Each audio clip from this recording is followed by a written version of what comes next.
తిరుమల శ్రీవారి దర్శనానికి ఏడాది పొడవుగా కోట్లాది మంది భక్తులు వస్తుంటారు. శ్రీవారి దర్శనం ఆర్జిత సేవల టికెట్లను టీటీడీ ప్రతి నెల ఆన్లైన్లో ఉంచుతుంది. అయితే ఫేక్ ఆధార్ కార్డు నంబర్లతో తిరుమల శ్రీవారి దర్శనం ఆర్జిత సేవలో వసతి పొంది అక్రమాలకు పాల్పడే వ్యక్తులకు ఇకపై చెక్ పడనుంది. త్వరలో ఆధార్ అథెంటికేషన్ ఈకేవైసీ అమలుకు టీటీడీ సిద్ధమవుతోంది. ఫేక్ ఆధార్లను సులువుగా గుర్తించి టీటీడీ అందిస్తున్న సేవల్లో మరింత పారదర్శకత తీసుకొచ్చేలా అధికారులు చర్యలు చేపట్టారు.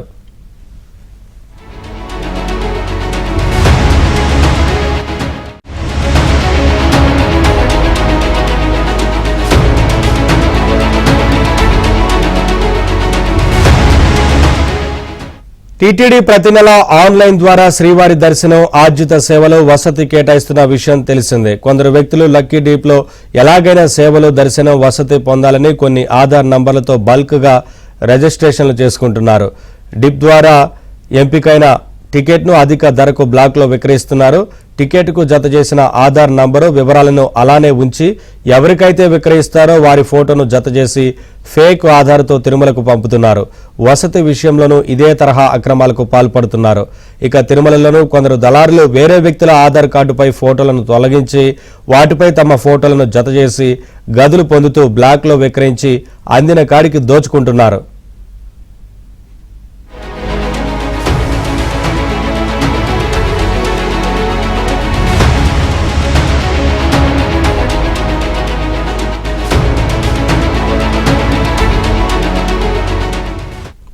కూటమి ప్రభుత్వం ఏర్పాటైన తర్వాత టీటీడీ ఈవోగా శ్యామలారావు బాధ్యతలు చేపట్టారు.